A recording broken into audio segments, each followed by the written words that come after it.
Bonjour, je suis le Dr Zenaki, maître de conférence en pédiatrie, et je vais vous parler aujourd'hui du dépistage et de la prévention du rachitisme. Comme objectif, à la fin de ce cours, vous devriez connaître la physiopathologie du rachitisme carentiel. Vous devriez être capable, à la fin du cours, de faire le dépistage et le diagnostic du rachitisme. Vous devriez être capable d'entreprendre la prévention du rachitisme dans le cadre du programme national et de différencier le rachitisme carentiel des autres rachitismes de l'enfant. Le rachitisme est une maladie pédiatrique qui touche la plaque de croissance des os. Voici la définition. Donc, le rachitisme carentiel, maladie de l'organisme en croissance rapide, est un syndrome résultant d'un défaut de minéralisation du tissu préosseux nouvellement formé, lié à une carence en vitamine D. Qu'est-ce que cela veut dire? Cela veut dire que du fait du manque de vitamine D, le tissu préosseux, c'est-à-dire au niveau des métaphyses des os, là où l'os grandit, ne va pas s'ossifier et ça va entraîner des manifestations que nous allons voir. Donc, dans ce cours, nous allons traiter le dépistage et la prévention. Le dépistage qui est l'action qui consiste à rechercher systématiquement et découvrir ce qui est peu apparent. C'est-à-dire qu'on va essayer de dépister le rachitisme chez les enfants qui vont venir en consultation.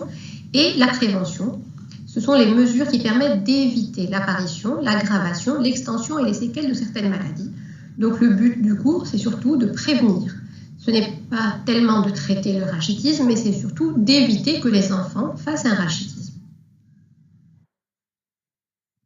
Donc, dans cette présentation, après la définition, je vais vous parler de l'intérêt, de la physiopathologie, du diagnostic positif et du dépistage, du traitement et de la prévention.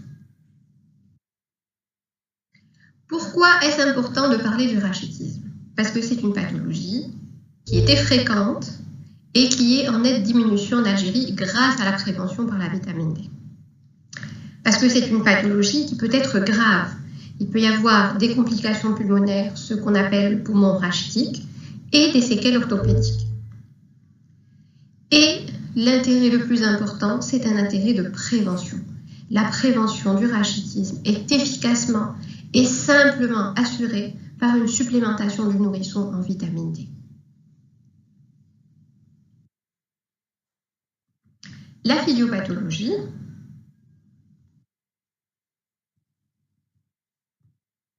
voici sur ce schéma le métabolisme de la vitamine D. Il faut savoir que la vitamine D est produite à partir du cholestérol qui va se transformer en cet dihydrocholestérol et sous l'effet du rayonnement UV, les ultraviolets au niveau de la peau, donc ce cholestérol, cet dihydrocholestérol, va être transformé en vitamine D3 qu'on appelle le cholécalciférol. La vitamine D3 peut également être apportée par l'alimentation, mais l'apport alimentaire en vitamine D est faible.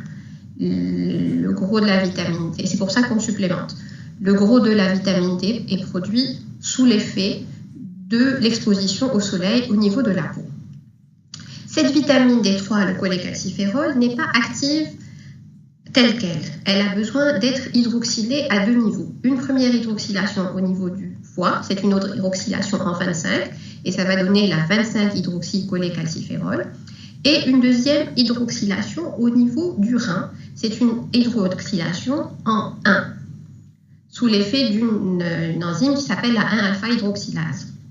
Ce qui va donner la 1,25-dihydrocholécalciférol, ou appelé également calcitriol, qui est le métabolite actif de la vitamine D. C'est ce métabolite-là qui va avoir une action biologique. Donc, pour pouvoir avoir de la vitamine D qui soit active, il faut que ça soit à partir du cholestérol, il faut l'éclairement lumineux, il faut être exposé au soleil, et aussi il faut avoir un foie qui fonctionne bien et un rein qui fonctionne bien pour que les deux hydroxylations se produisent. Maintenant, concernant les fonctions de la vitamine D. La vitamine D agit à plusieurs niveaux. Au niveau de l'os, elle favorise la minéralisation osseuse. Au niveau de l'intestin, donc la vitamine D va stimuler l'absorption de calcium et de phosphore. Au niveau rénal, la vitamine D va augmenter la réabsorption tubulaire du calcium. Donc la vitamine D va épargner le calcium. Au niveau du muscle, donc il y a des actions musculaires de la vitamine D qui participent au métabolisme musculaire. Et la vitamine D agit également sur le système immunitaire et sur la neuroprotection. Ce qui nous intéresse pour ce cours, c'est surtout son action au niveau de l'os, de l'intestin et du rein.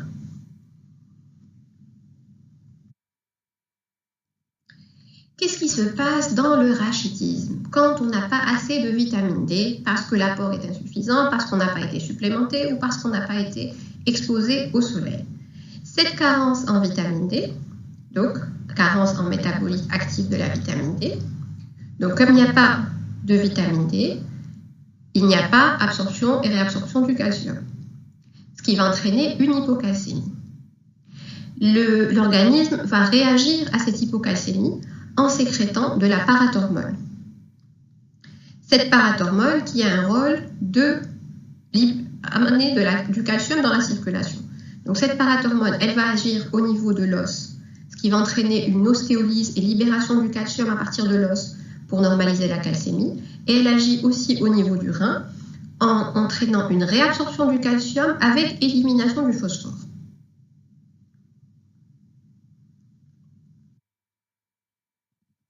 Donc si on veut récapituler, la carence en vitamine D va entraîner une diminution de l'absorption intestinale du calcium et du coup diminution de la minéralisation de l'os.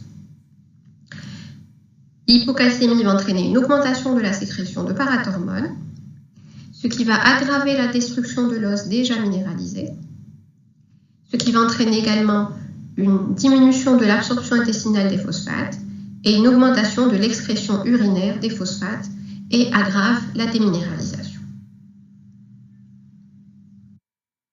Donc voilà ce qui était pour le métabolisme de la vitamine D et la physiopathologie du rachitisme. Et maintenant, nous allons voir ensemble ce qui est le dépistage et le diagnostic positif du rachitisme carentiel. Nous allons commencer par les facteurs de risque de rachitisme.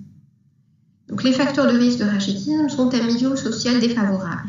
Donc, dans un milieu social défavorable, l'apport alimentaire sera moins important et parfois l'exposition, c'est des logements insalubres, etc. Donc, il y a moins d'exposition au soleil.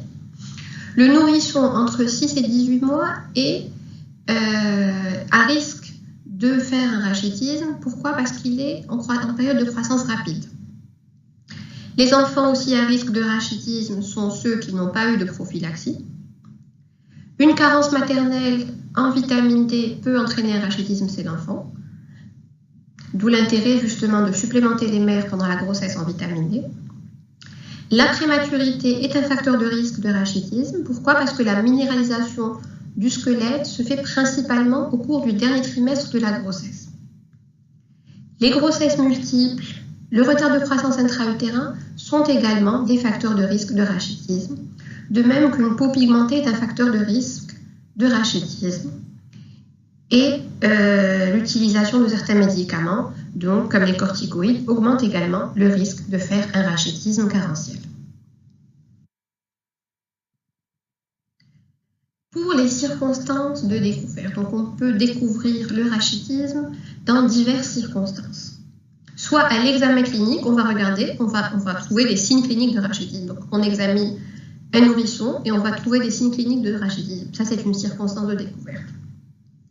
On peut également découvrir un rachitisme devant des manifestations d'hypocalcémie, par exemple des convulsions ou une crise de tétanie. Ça, c'est surtout pour les rachitismes précoces. On peut également découvrir le rachitisme devant une complication infectieuse, devant un poumon rachitique. On peut également découvrir le rachitisme quand un enfant vient consulter pour un retard postural, retard à la position assise, retard à la marche. Et on peut découvrir également le rachitisme devant les déformations, c'est-à-dire que c'est un rachitisme qui est passé inaperçu et il arrive au stade de déformation, ce qui est exceptionnel de nos jours.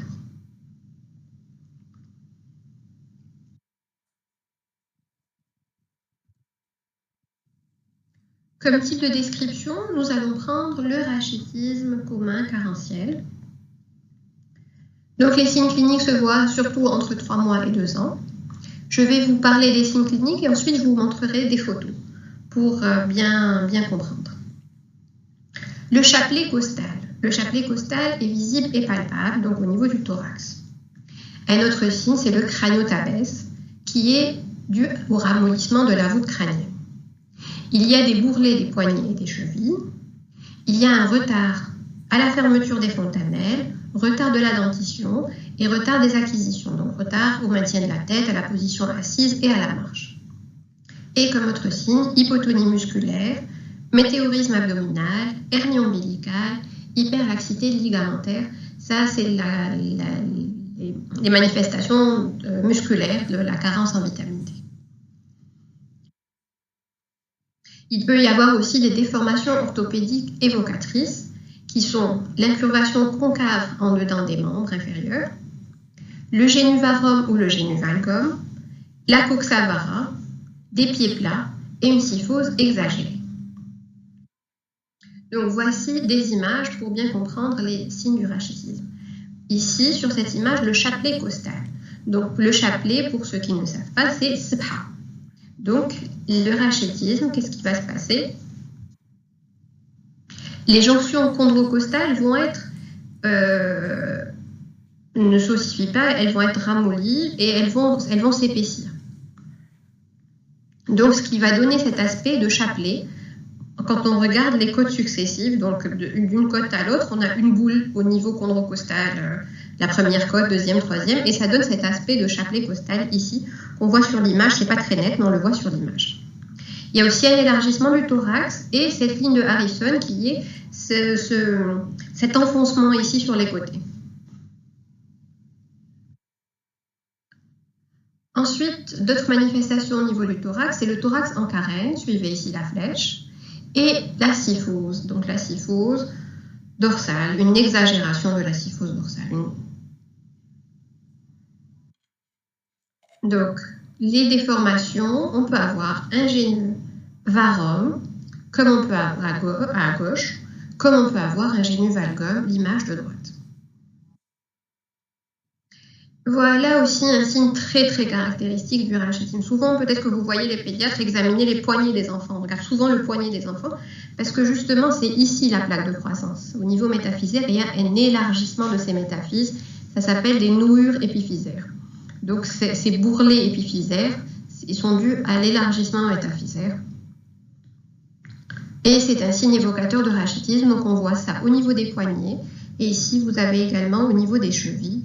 Et ici, l'image est peut-être un peu plus nette au niveau du poignet en bas. Voilà pour ce qui était des manifestations cliniques. Maintenant, nous allons parler des manifestations biologiques du rachitisme. Donc, au niveau du crâne, il va y avoir un amincissement de la voûte avec un retard d'ossification. Donc, de façon générale, c'est un retard d'ossification et une déminéralisation osseuse. Au niveau des membres, donc au niveau des métaphyses, un aspect caractéristique, c'est l'élargissement métaphysaire et métaphyso-épiphysaire. Les lignes métaphysaires vont être incurvées en cupule, d'aspect flou, frangé, dentelé et avec des spicules latéraux. C'est l'aspect qu'on appelle aspect en toit de pagode, les pagodes chinoises. Donc c'est un aspect en toit de pagode, avec des pecs. Au niveau des épiphyses, il va y avoir un retard d'apparition des noyaux et des contours flous et irréguliers. Au niveau diaphysaire, déminéralisation, incurvation, fracture, décollement périosté et les stries de Looser-Milkman. Donc voici un petit peu les images. Regardez l'incurvation des os. Les os sont déformés, incurvés. Au niveau des métaphyses, regardez les métaphyses comme elles sont élargies en toit de pagode. Elles sont élargies et avec des spicules latéraux en toit de pagode. Sur cette image, on voit bien la déminéralisation osseuse. Regardez, elle est plus marquée au niveau du fémur. On a l'impression que ce fémur est vide à l'intérieur. Voici les bouchons de champagne. Donc, c'est ce qui correspond au chapelet costal qu'on a vu cliniquement. Donc là, regardez l'arc antérieur des côtes. Donc pas l'arc postérieur, mais l'arc antérieur, la jonction chondrocostale. Il y a cette image qu'on appelle des images en bouchon de champagne, qui correspondent à ce qu'on a dit cliniquement, c'est qui correspondent au chapelet costal. Voilà, c'est l'aspect caractéristique. Là, c'est un peu comme un champignon. Là, on voit un peu mieux. C'est un peu comme un bouchon de champagne. Voilà, c'est arrondi comme un bouchon. Ça ressemble aussi à un champignon. Donc voilà pour ce qui était de la radiologie. Maintenant, je vais vous parler des examens biologiques. Donc, ils permettent de connaître le stade du rachitisme. Alors, il y a 3 stades au rachitisme. Dans le premier stade, il y a, on a dit, pas de vitamine D, le calcium n'est pas absorbé, la calcémie va baisser. La calciurie est également basse, la phosphorémie est encore normale et les phosphatases alcalines augmentent. La parathormone est encore normale. Ça, c'est le stade 1. Une fois que la calcémie basse, il va y avoir ce mécanisme réactionnel qui est sécrétion de parathormone pour ramener du calcium dans la circulation sanguine. Et c'est là qu'on va arriver au stade 2. Dans le stade 2, sous l'effet de la parathormone, la calcémie s'est normalisée. La calciurie est très basse parce que la parathormone fait qu'il y a réabsorption très importante de calcium. La phosphorémie est basse parce que le calcium est échangé contre du phosphore. Les phosphatases alcalines sont augmentées et la parathormone est augmentée. Quelque chose d'important, c'est que qui dit rachitisme dit phosphatase alcaline augmentée. C'est ça l'élément biologique majeur du rachitisme, les phosphatases alcalines augmentées. Et ces mécanismes de compensation, au bout d'un moment, si on n'a pas traité, ils vont être dépassés et on arrivera au stade 3 dans lequel il y a hypocalcémie, hypocalciurie bien sûr, hypophosphorémie. Donc le calcium est bas, le phosphore est bas, les phosphatases alcalines sont très augmentées et la parathormone est très augmentée également.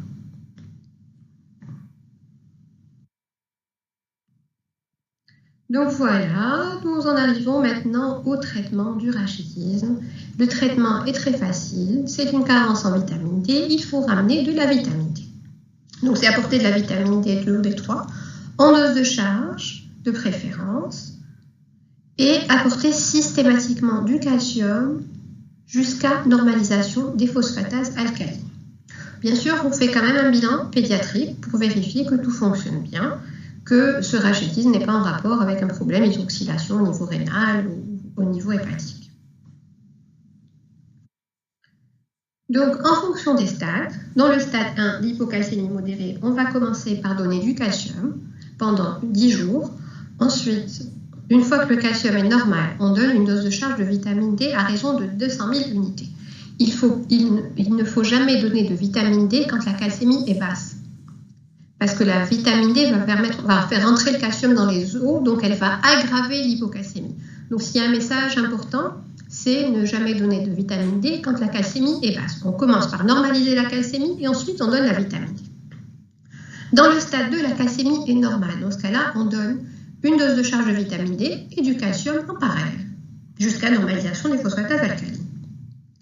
Dans le stade 3, c'est une hypocalcémie grave. Dans ce cas-là, dans le stade 3, c'est important de corriger l'hypocalcémie par voie intraveineuse, sous monitoring cardiaque, à raison de 1 g par mètre carré, jusqu'à normalisation de la calcémie. Une fois que la calcémie est normale, on prendra le relais par du calcium pérose et on donnera une dose de charge de vitamine D. Donc si on veut résumer le traitement, c'est du calcium et de la vitamine D. Si la calcémie est basse, on commence par le calcium et ensuite la vitamine D. Si la calcémie est normale, on les donne en parallèle. Et on va continuer à donner du calcium jusqu'à normalisation des phosphatases alcalines. Donc voilà pour ce qui était du traitement et nous allons maintenant parler de la prévention du rachitisme. La prévention du rachitisme repose sur la supplémentation en vitamine D. Donc il y a 2 volets, l'ensoleillement est important, mais surtout nous insistons sur la prévention, sur la supplémentation en vitamine D. Pour ce qui est de l'ensoleillement, l'exposition pendant 2 heures de la face et des mains est suffisante pour assurer un taux normal de vitamine D.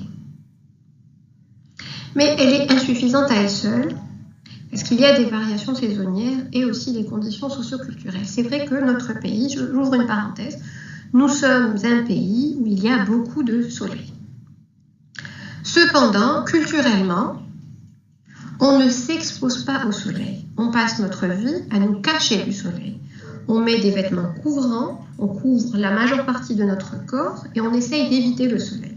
Surtout les femmes, on met de l'écran total pour ne pas brunir. Donc, du coup, nous sommes tous carencés en vitamine D. Et du coup, ce que je voulais vous dire, c'est n'hésitez pas, surtout que là, c'est bientôt l'hiver, à tous aller prendre une ampoule de vitamine D. C'est très important.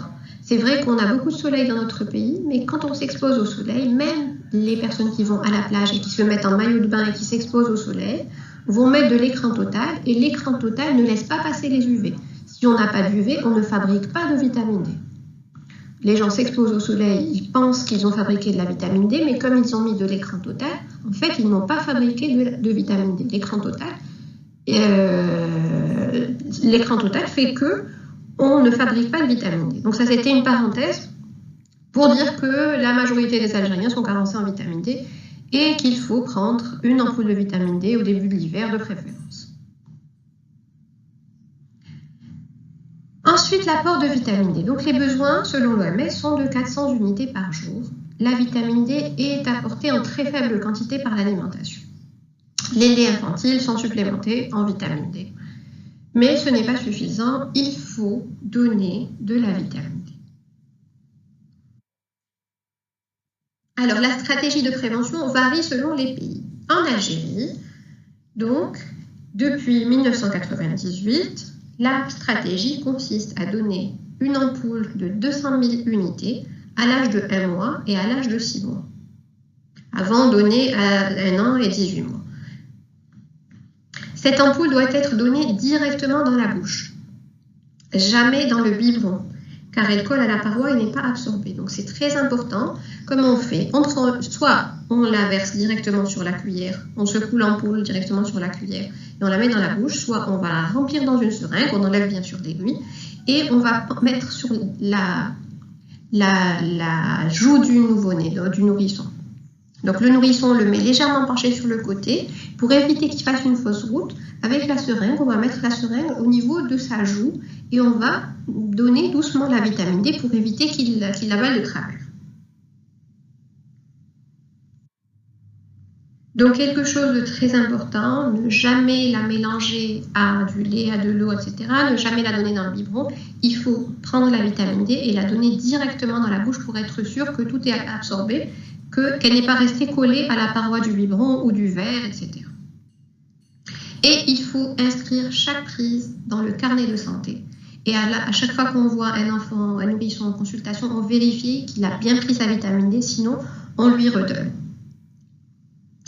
Donc je voulais aussi ouvrir ici une parenthèse pour dire que apparemment, ces 2 dernières années, il y a des petits problèmes dans la prévention du rachitisme. Parce qu'on reçoit beaucoup de cas de rachitisme carentiel, alors qu'avant, le rachitisme carentiel avait pratiquement disparu. Je me rappelle quand j'étais résidente, voir un cas de rachitisme carentiel, c'était vraiment exceptionnel. Et je parle de rachitisme carentiel, pas les autres rachitismes. Il y a des rachitismes vitamino-résistants, mais depuis quelques temps, donc je pense qu'il y a quelque chose, la prévention, peut-être que les polycliniques n'ont pas assez de vitamine D, ou je ne sais pas. Mais il y a beaucoup de nourrissons qui ont fait des rachitismes carentiels bêtement, juste parce qu'ils n'ont pas reçu leur dose de vitamine D à l'âge de 1 mois et à l'âge de 6 mois. Donc, c'est notre rôle de soignant de vérifier les carnets de santé, de vérifier que la vitamine D a bien été prise à 1 mois et 6 mois. Si elle n'a pas été prise, d'en redonner. Cette stratégie va probablement changer. Apparemment, il y a quelque chose à l'étude au niveau du ministère. Car ils se sont rendus compte que ce n'était pas suffisant de donner uniquement à 1 mois et à 6 mois. Donc peut-être que ça va changer dans les années à venir. Pour l'instant, le programme national, c'est vitamine D à l'âge de 1 mois et 6 mois. Une ampoule de 200 000 unités directement dans la bouche.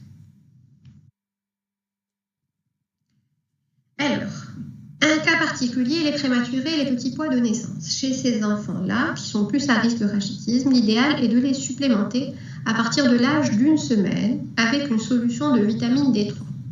C'est de la vitamine D en gouttes, donc elle n'est pas disponible en Algérie. Souvent, les parents se la procurent d'ailleurs. Et c'est 3 gouttes par jour, soit 1200 unités pendant 12 mois.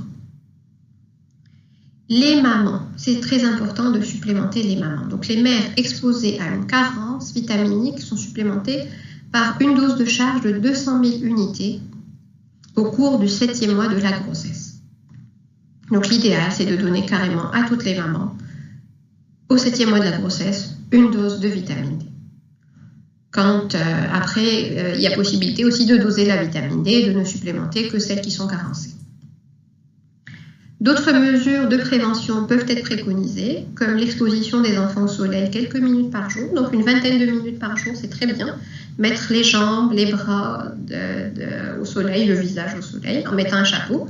Donc une vingtaine de minutes tous les jours, c'est très très bien.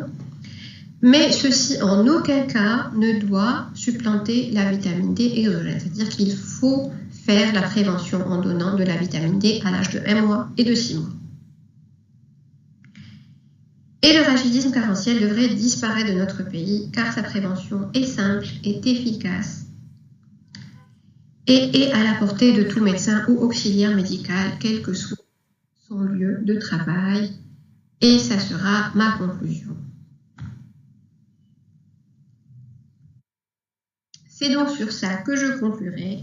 Le rachitisme carentiel est un bel exemple de prévention efficace et à peu de frais, puisqu'on observe presque plus de cas de rachitisme carentiel. Et cette réussite ne doit pas faire oublier que dans un tel domaine, les procédures doivent être régulièrement évaluées afin de pouvoir les rendre toujours plus appropriées. Voilà, je vous remercie de votre attention.